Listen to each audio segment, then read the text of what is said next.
Bill Gates is in the news again because of his questionable relationship with Jeffrey Epstein, but it's the real Bill Gates conspiracy that he's able to manipulate the entire planet into a profit-making machine and call himself a philanthropist. Also, Jeffrey Epstein.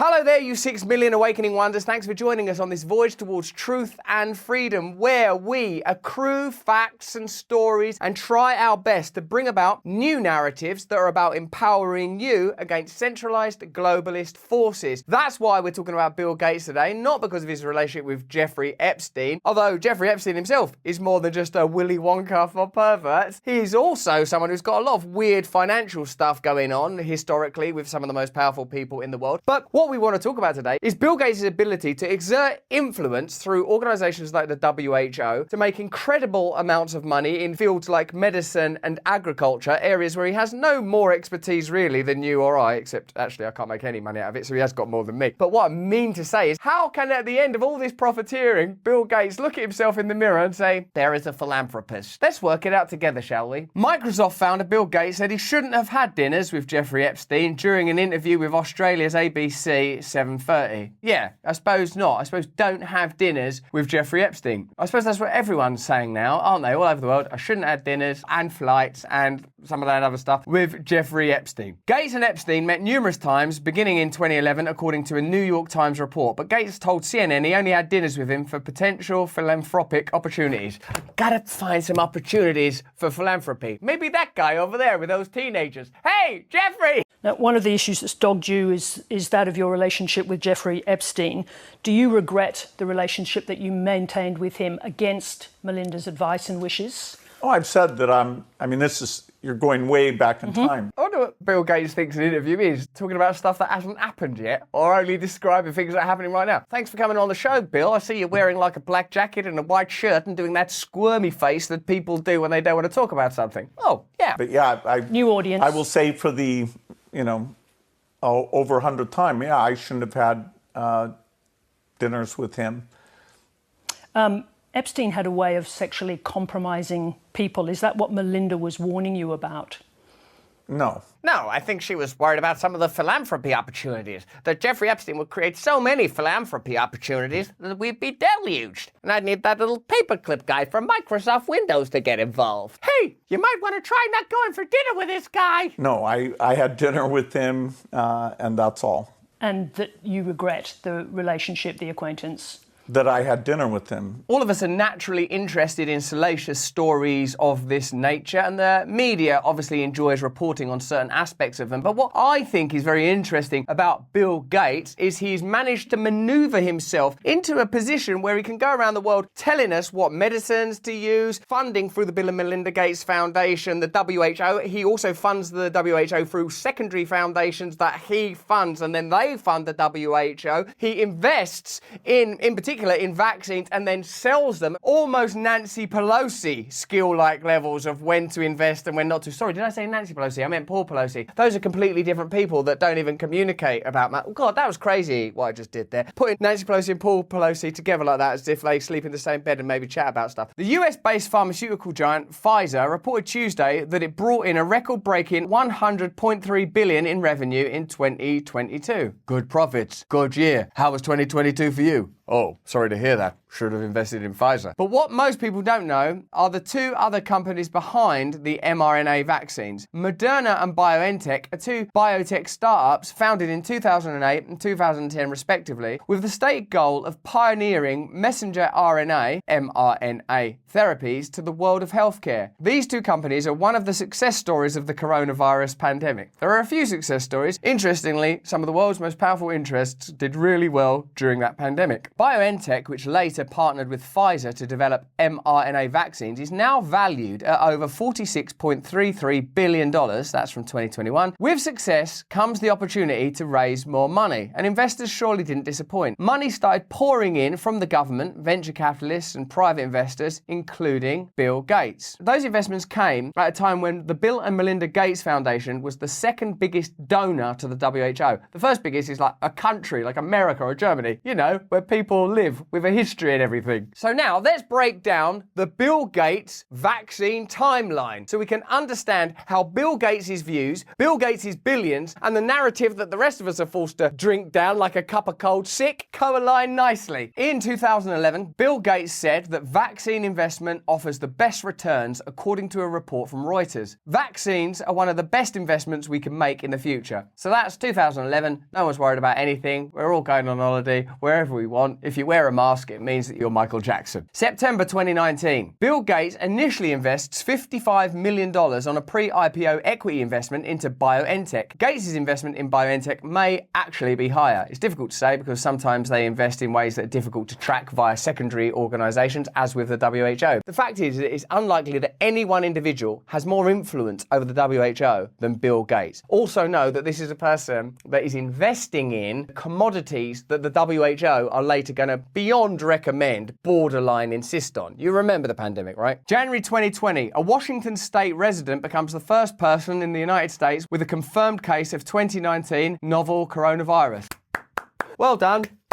Ruined it for everyone. August 2021. The Pfizer-BioNTech COVID-19 vaccine receives FDA approval for people aged 16 years and older. January 2021. Gates says everyone who takes the vaccine is not just protecting themselves, but reducing their transmission to other people and allowing society to get back to normal. Let's just go through those claims. And obviously we're on YouTube right now, so you're going to have to do a lot of this work in your own mind. You're protecting yourself. Okay. You're reducing the transmission to other people. Okay. And you're allowing society to go back to normal. You can just use your own mind and memory to work out how true that all is. January 2021. Gates describes the mRNA vaccines as magic, saying there will be a game changer in the next 5 years. Magic. Actual magic. That's the opposite of science, isn't it? Science is efficacy, empiricism, like we can prove this, we can repeat it. Magic is, I don't know how that happened, and yeah, maybe it is magic actually. Certainly there was some sleight of hand involved and a little bit of smoke and mirrors. And game changer, yeah, I remember when the game changed to the game of hide and seek and stay in your own house forever. April 2021. Gates says in an interview that the US and developed countries shouldn't lift COVID-19 vaccine patent protection to share with underdeveloped countries. This has always been a problematic moment in the vaccine narrative because if you believe that vaccines are the solution, then surely you'd want to share that solution with everyone. What is suggested to me by that is that the vaccines were at least in part about profit. Gates' investment in BioNTech is now worth over $550 million.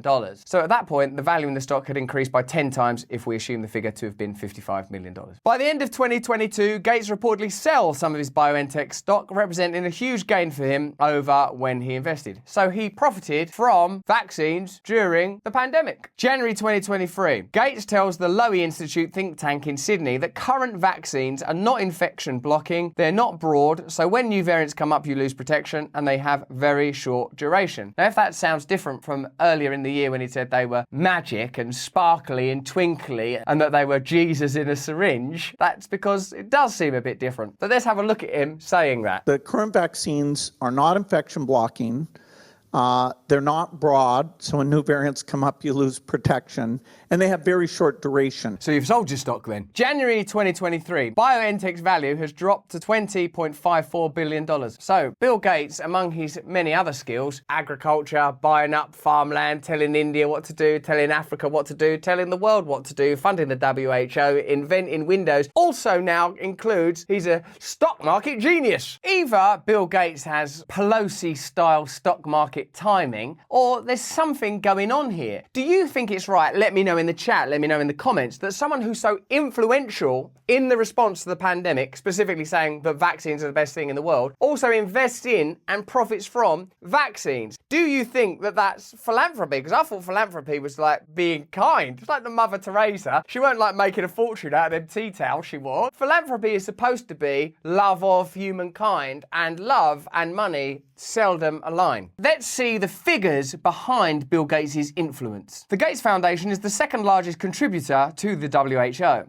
As of September 2021, it had invested nearly $780 million in its programs that year. For an intergovernmental organisation such as the WHO to be so reliant on private philanthropy, especially one whose leaders have personal interests and investments in healthcare, is problematic. Intergovernmental, that's a crazy way of saying globalist, huh? Intergovernment, we're into that government and we're into that government. I didn't vote for you. Yeah, you don't need to. Private foundations' resources tend to be more dependent on the stock market and other investments and could have financial interests that run contrary to their stated missions. Right, so they could be saying on one hand, we're here to help people, and on the other hand, they could be making fortunes on the stock market that were somewhat induced by global conditions that they influenced. Let me know in the chat, let me know in the comments. This is Tim Schwab writing in The Nation. In 2020, the Gates Foundation reported a $40 million stake in CureVac, one of dozens of investments the foundation reports having in companies working on COVID vaccines, therapeutics, diagnostics, or manufacturing. It looks like the Gates Foundation invested heavily in the WHO, who make recommendations when it comes to global responses to healthcare crises, and similarly invested in a number of organisations that were working on vaccines. Now, if you wanted to be incredibly optimistic, you'd say, well, look, they're super committed, therefore, to healthcare and vaccines. So they're like, right, we've got to have influence in the WHO. Plus, we've got to make sure there's a bunch of people working on vaccines. But if that were the case, you wouldn't keep hearing the word profit. Sorry, did I say invested in the WHO? I meant donates to the WHO. Investing is what capitalists do. Donating is what philanthropists do. And as you know, Bill Gates is a philanthropist. These investments, amounting to more than $250 million,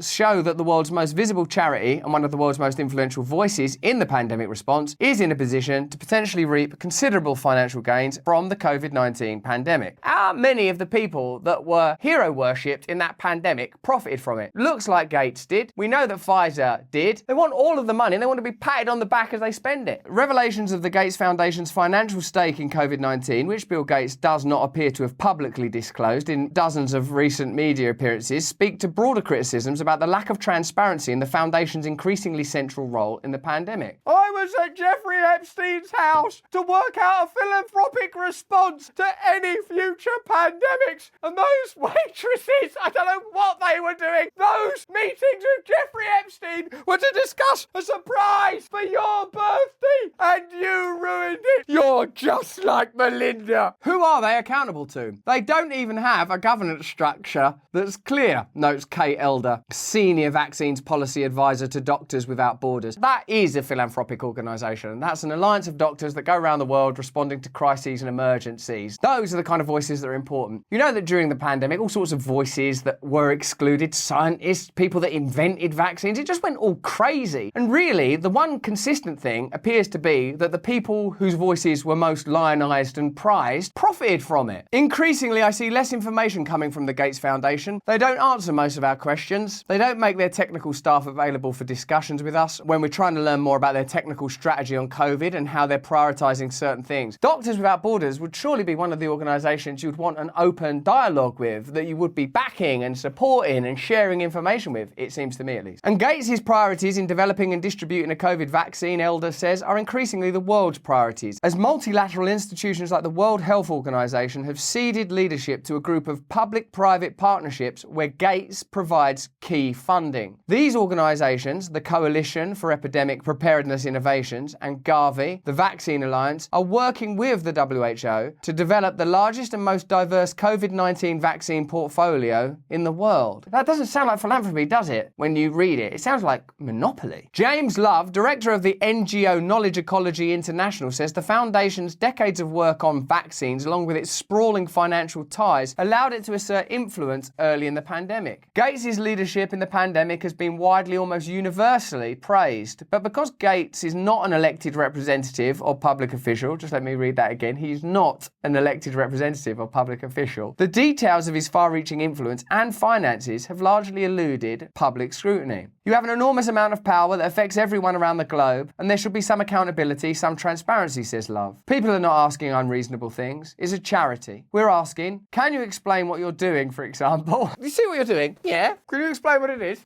No! Stop it! Mind your own business! Buy BioNTech! Can you show us what these contracts look like? Those contracts you've got, can we look at them? No, those are private contracts. Now, Jeffrey, what are you going to have after your prawn cocktail? Would you help me with some of those? Waitress, you're going to get a hell of a chill. Particularly since they're using their money to influence policies that involve our money. Yeah, right. If it involves our money, would you mind telling me what you'll do with our money? No, mind. Well, it is your business, but just fuck off. Jörg Schaber, executive director of the German advocacy group Buko Pharma Campaign, sees the Gates Foundation as having an ideological investment in this business model, pointing to many of the foundation's senior staff who come from the pharmaceutical industry, including the president of Gates Global Health Program. It's very interesting that the Bill and Melinda Gates Foundation board is made up from people from profitable pharmaceutical companies and experts in the field. Of course, obviously, you could argue that their expertise is necessary due to that endeavour, but it's curious that we just accept that it's not made up of other philanthropists and other people with experience in charity and helping people, and that the investments are inscrutable. It's kind of comparable to Zelensky inviting BlackRock, JP Morgan, Goldman Sachs to be involved in the redevelopment or reconstruction of Ukraine. When you hear those names, when you hear those associations, you have to recognize that there are systemic biases, that there is a systemic agenda. You don't spend your whole life in big pharma and then go, all right, I'm just going to grow a long beard and go around the world helping people. Doing what? Oh, as it turns out, exerting influence over the